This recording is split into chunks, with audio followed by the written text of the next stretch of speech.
नमस्कार, द टूथकेस्ट अंक में मैं प्रीति पांडे अपने सभी दर्शकों का बहुत स्वागत करती हूँ। वित्त मंत्री निर्मला सीतारमण ने आज यानी रविवार के दिन लगातार 9वीं बार देश का आम बजट पेश किया। वित्त मंत्री के बजट पेश करते ही कुछ ही देर में एक ऐलान के बाद शेयर बाजार धड़ाम हो गया। एक झटके में निवेशकों के 8 लाख करोड़ रुपए डूब गए। दरअसल बजट में बायबैक से मिलने वाली रकम पर कैपिटल गेन्स टैक्स लगने के ऐलान के बाद शेयर बाजार भरभरा कर नीचे गिरा। सेंसेक्स और निफ्टी दोनों में बड़ी गिरावट आई। दरअसल अपने बजट भाषण के दरमियान वित्त मंत्री निर्मला सीतारमण ने फ्यूचर ट्रेड पर एसटीटी को 0.02% से बढ़ाकर 0.05% करने का ऐलान किया। इसके अलावा वित्त मंत्री ने ऑप्शंस प्रीमियम पर एसटी को 0.1% से बढ़ाकर 0.15% करने का प्रस्ताव भी दिया। वित्त मंत्री निर्मला सीतारमण ने कहा कि सभी कैटेगरी के शेयर होल्डर्स के लिए बायबैक से मिलने वाली रकम पर अब कैपिटल गेन्स टैक्स लगेगा। इस कदम से बायबैक के टैक्स ट्रीटमेंट में एक रूपता आएगी और इसका मकसद टैक्स आर्बिट्रेज को रोकना है। इसका शेयर बाजार पर हालांकि बुरा असर पड़ा। ब्रॉडर मार्केट भी निचले स्तर पर ट्रेड करते नजर आए। निफ्टी मिड कैप 100 में 2.7% की गिरावट, वहीं निफ्टी स्मॉल कैप में 100 में 3.4% की गिरावट देखी गई। बजट में हुए इस ऐलान के बाद शेयर बाजार में मची हाहाकार के बीच निवेशकों को 8 लाख करोड़ रुपए का नुकसान हो गया। ये बात अलग है कि भारतीय जनता पार्टी के नेताओं ने इस बजट की खूब तारीफ की। भूरी भूरी प्रशंसा हो रही है। प्रधानमंत्री नरेंद्र मोदी से लेकर के गृह मंत्री अमित शाह सभी ने इस बजट की जमकर तारीफ की है। राष्ट्रीय जनतांत्रिक गठबंधन के नेताओं ने भी खुलकर इसकी सराहना की। प्रधानमंत्री नरेंद्र मोदी ने विकसित भारत की दिशा में इसे मजबूत कदम बताया। बजट पर प्रतिक्रिया देते हुए प्रधानमंत्री नरेंद्र मोदी ने कहा कि ये बजट भारत की वैश्विक भूमिका को नए सिरे से सशक्त करता है। भारत के 140 करोड़ नागरिक सबसे तेजी से बढ़ती अर्थव्यवस्था बनकर ही संतुष्ट नहीं हैं। हम जल्द से जल्द दुनिया की तीसरी सबसे बड़ी अर्थव्यवस्था बनना चाहते हैं। ये करोड़ों देशवासियों का संकल्प है। ये बजट भारत की वैश्विक भूमिका को नए सिरे से सशक्त करता है। भारत के 140 करोड़ नागरिक फास्टेस्ट ग्रोइंग इकोनॉमी बनकर ही संतुष्ट नहीं है। हम जल्द से जल्द दुनिया की तीसरी सबसे बड़ी अर्थव्यवस्था बनना चाहते हैं। ये करोड़ों देशवासियों का संकल्प है। वहीं केंद्रीय गृह मंत्री अमित शाह ने संसद में पेश किए गए बजट को विकसित भारत का बजट करार दिया। साथ ही उन्होंने इस बजट की सराहना करते हुए प्रधानमंत्री नरेंद्र मोदी को बधाई भी दी। उत्तर प्रदेश के मुख्यमंत्री योगी आदित्यनाथ की बात करें तो उन्होंने केंद्रीय बजट 2026 के बाबत कहा कि आशा और आकांक्षाओं का प्रतीक है ये बजट, जिसमें नए भारत और विकसित भारत की संकल्पना की दृष्टि स्पष्ट नजर आती है। आयु और स्वास्थ्य क्षेत्र पर जोर देना, महिलाओं के लिए हर जनपद में छात्रावास के निर्माण की व्यवस्था, नौजवानों के लिए हर क्षेत्र के अवसर, साथ साथ अलग अलग क्षेत्रों में रिफॉर्म का बजट है। ये भारत की व्यवस्था को तेजी के साथ आगे बढ़ाने के लिए ये बजट काफी मददगार साबित होगा। यह सबके साथ साथ जो व्यापक रिफॉर्म के साथ अलग अलग सेक्टर में रिफॉर्म को लेकर के जो बजट प्रस्तुत किया गया है, यह आम नागरिकों के जीवन को सहज और सरल बनाने में मदद करेगा। भारत की अर्थव्यवस्था को तेजी के साथ आगे बढ़ाने में यह बजट मददगार साबित होगा। युवाओं के लिए, महिलाओं के लिए, अन्नदाता किसानों के लिए, उद्यमियों के लिए, आम नागरिक के लिए भी ये नए अवसर को प्रदान करने वाला बजट है। हालांकि विपक्ष, खासकर अगर कांग्रेस की बात की जाए तो समूचे विपक्ष ने इस बजट की तीखी आलोचना की है। कड़ी प्रतिक्रियाएं दी हैं, सरकार को घेरने का काम किया।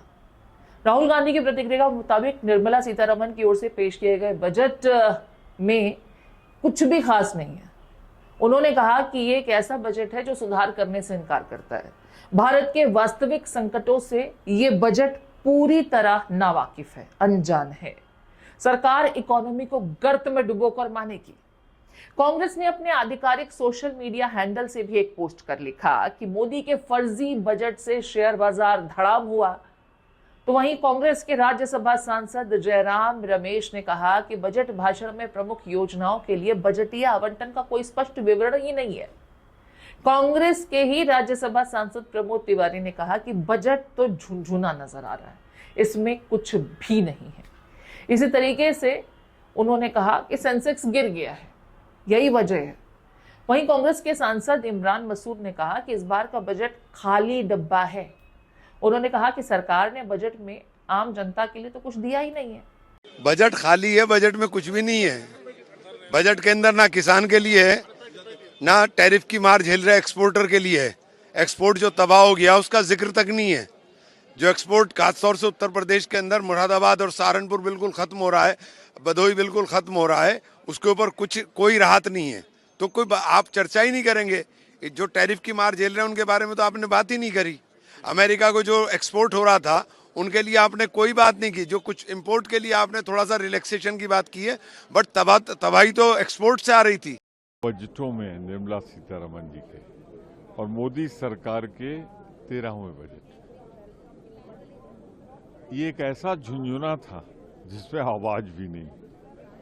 शेयर बाजार जो कोलैप्स हुआ है 2300 से ज्यादा, वो बता रहा है कहानी सच्ची क्या है। किसान निराश, नौजवान निराश, रोजगार के बारे में कोई स्पष्ट दृष्टिकोण नहीं। इसके साथ साथ उद्योग जगत भी निराश। और मुझे सबसे ज्यादा देख के दुख हुआ सत्तारूढ़ दल के सांसद निराश, चेहरे पे कहीं कोई उत्साह नहीं। और तो और प्रधानमंत्री को भी लगा धोखा हो गया। अब 10वां बजट पेश कर पाएंगे निर्मला जी की नहीं कर पाएंगे नहीं मालूम। मैं इतना जरूर कहना चाहता हूं, देश के साथ धोखा हुआ है। ये एक ऐसा फरेब हुआ है जिससे हर वर्ग निराश है। और नहीं होता तो सेंसेक्स इस तरह कोलैप्स करता। 2300 शेयर को गिर गया है, वो तो सच्चाई है। टीएमसी प्रमुख और पश्चिम बंगाल के मुख्यमंत्री ममता बनर्जी ने बजट पर तीखी टिप्पणी करते हुए कहा कि इकोनॉमिक कॉरिडोर कचरा, बजट में बंगाल के लिए कुछ नहीं दिया गया। तो वहीं समाजवादी पार्टी प्रमुख ने अखिलेश यादव ने बजट पर टिप्पणी करते हुए कहा कि बजट गरीबों के समझ के तो बाहर है। लोहे पर पीतल चढ़ाकर अब लोगों को जेवर बनाने पड़ेंगे, हालत ये हो चुकी है। बुनियादी चीजें मसलन शिक्षा, स्वास्थ्य, इनको ध्यान में रखना चाहिए था। विकसित भारत की आप बात करते हैं तो इन पर तवज्जो देना जरूरी है, लेकिन ये बजट आम जनता को निराश करने वाला है। सिर्फ 5% लोगों को 5% लोगों को ध्यान में रख करके इस बजट को तैयार किया गया, बाकी जनता से कोई सरोकार नहीं है।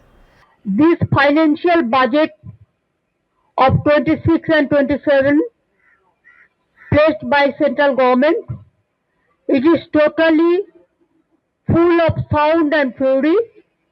Totally it's a directionless, visionless, missionless, actionless. Economy is derailed, anti-women, anti-poor, anti-farmers, anti-women, anti-youth, anti-communers, anti-SC, anti-ST, anti-OBC. Education funds, education subsidy declined, social security subsidy declined, fertilizer subsidy declines. It is totally garbage of lies and incompetent, Himalayan incompetence. Totally economy is derailed. और ये budget गरीब के समझ के बाहर है।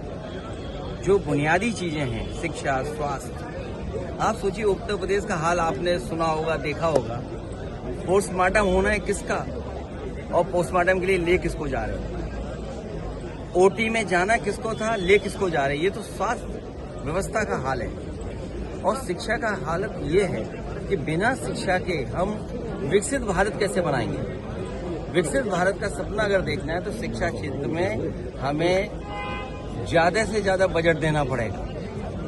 ये समझ से बाहर बजट है, ये सपने दिखाने वाला बजट है। जिन लोगों ने अपने पुराने घोषणा पत्र पे कोई काम न किया, उनसे उम्मीद क्या करें। बीजेपी से उम्मीद ही नहीं तो बजट से उम्मीद क्या करें। ये हमेशा बड़े लोगों के लिए 5% के लोगों के लिए बजट बनाते हैं, आम जनता के निराश किया है। और फिर 25 करोड़ अगर गरीबी रेखा से बाहर आ गए हैं तो कम से कम ये बताएं कि जो 95% आबादी हमारे देश की है, उस जो गरीब है उसकी प्रति व्यक्ति आय क्या है। बजट पर बहुत सी प्रतिक्रियाएं आई। कहा गया कि बहुत कुछ हो सकता था जो नहीं है। खैर, आम लोगों की अगर बात की जाए तो देखिए, इस बजट में सबसे ज्यादा लोगों को ये रहता है कि सस्ता क्या हुआ, महंगा क्या हुआ। तो ये बता रहे हैं चमड़े के जूते और कपड़े निर्यात अब सस्ते हो गए हैं। माइक्रोवेव, सोलर एनर्जी और कैंसर की दवाएं ये सस्ती होंगी। बजट में जहां 1 अप्रैल 2026 से इनकम टैक्स एक्ट लागू किए जाने की बात कही गई है, तो शराब के शौकीनों के लिए तो ये बजट अच्छा नहीं है, क्योंकि शराब महंगी होने जा रही है। टैक्स को लेकर के कोई रियायत नहीं दी गई है और न ही इससे संबंधित कोई बड़ा ऐलान किया गया है। फिर भी कृषि से लेकर के रक्षा तक बजट में खास आवंटन किए गए हैं, उन्हें ध्यान में रखा गया है। चलिए अब आपको बताते हैं कि क्या महंगा क्या सस्ता। मिनरल स्क्रैप शराब महंगी हो गई है तो लेदर, कपड़ा, सिंथेटिक फुटवेयर, विदेशी यात्राएं, कैंसर की कुछ 17 दवाइयां, माइक्रोवेव ओवन, जूते, एयरक्राफ्ट निर्माण से जुड़े हुए प्रोडक्ट्स और ईवीज, बैटरी और शुगर की दवाइयां, चमड़े के कुछ प्रोडक्ट्स, बायोगैस, मिक्स्ड सीएनजी, ये तमाम चीजें सस्ती। Solar glass, mixed gas CNG विमानों का ईंधन भी सस्ता किया गया है। अब हमेशा जब बजट पेश किया जाता है तो आम जनता को बहुत सी उम्मीदें होती हैं कि भाई इसके बाद हमारे जीवन में क्या मूलचूल परिवर्तन होंगे। तो बहुत ज़्यादा कुछ होगा नहीं। हालांकि कई चीज़ों के बाबत कहा गया है कि कुछ चीज़ें सस्ती होंगी, लेकिन स्पेसिफिकेशंस क्लियर नहीं है। शायद विपक्ष उसी क्लैरिटी की उम्मीद कर रहा था।